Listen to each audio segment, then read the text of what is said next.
So ito mga ka-farmers, yung Egg 1000 produkto ng Battlecock. So matagal na imbak ito mga ka-farmers at ngayon gagamitin natin ulit ito.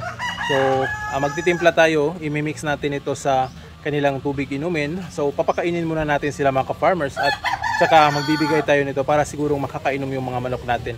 So para mas maganda yung paggamit ito mga ka-farmers, ito ipapainom sa umaga ang Egg 1000 at saka sa hapon naman ay yung Vitamin Pro yung ipapainom natin na vitamins.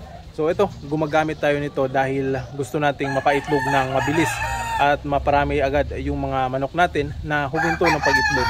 So susubukan natin ulit gamitin ito, itong pinagbabawal na technique.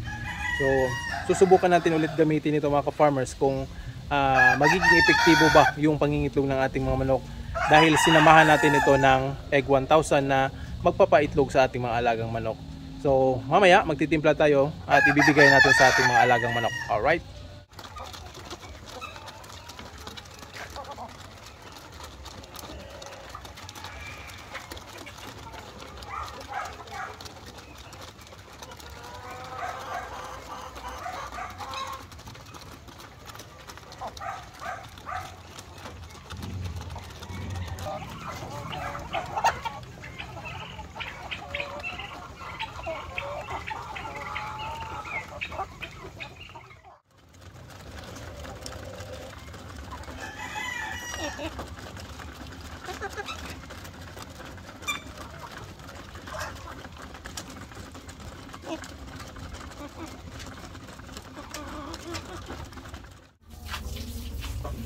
So ito mga ka-farmers, titimplahin natin itong Egg 1000 dito sa wateran natin. Ito yung papainom sa mga manok. So itong isa ay pamurga nung kabilang breeding pen natin. So ito, isang ganito lang mga ka-farmers yung ilalagay natin dito. Yan.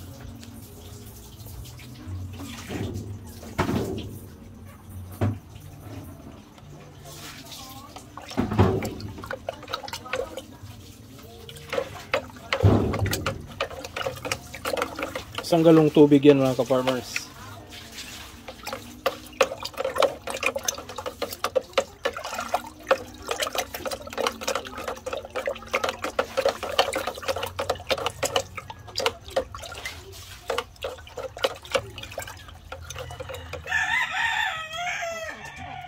So yan mga ka-farmers, yung mga manok natin tumungtong na dyan sa kanilang bagong pugaran. So ito, papainumin muna natin ng tubig na may halong Egg 1000.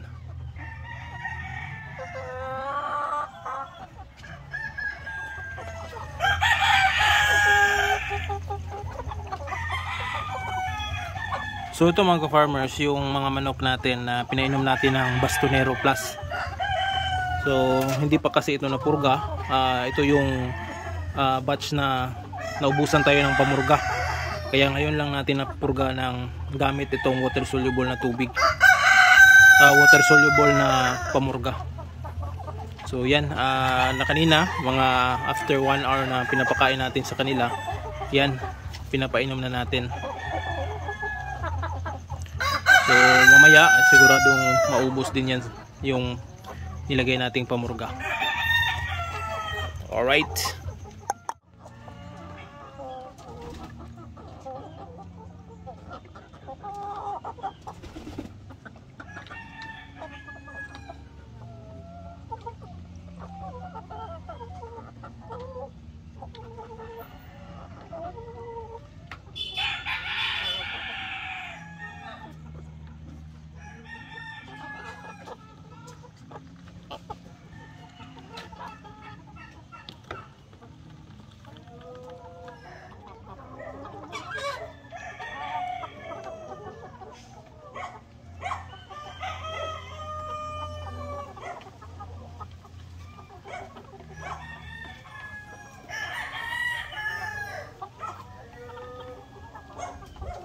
So ngayon rin mga ka-farmers ay unti-unti nang bumabalik yung pangingitlog ng mga layers natin. So ang ibig kong sabihin mga ka-farmers ay yung mga breeders natin na medyo may katandaan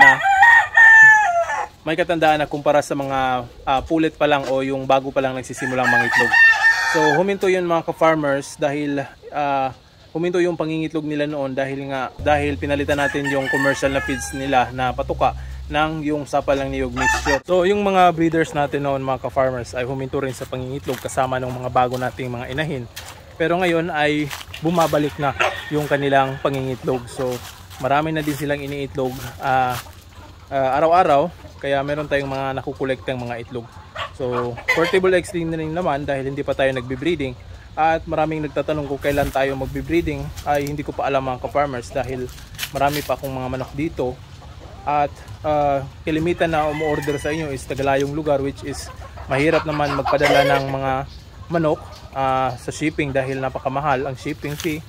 So baka pag ma-settle down na natin yung mga manok natin na nangingitlog na, at kapag kumikita na tayo, at saka doon na tayo mag-breeding ulit para makapag-produce ng mga sisiyo, mga layers, at pang replacement doon sa mga matatanda natin. Although meron na tayong mga replacement, dadagdagan pa natin ito para marami tayong magiging layers at makapag-produce ng maraming itlog at ating maibenta. So yun.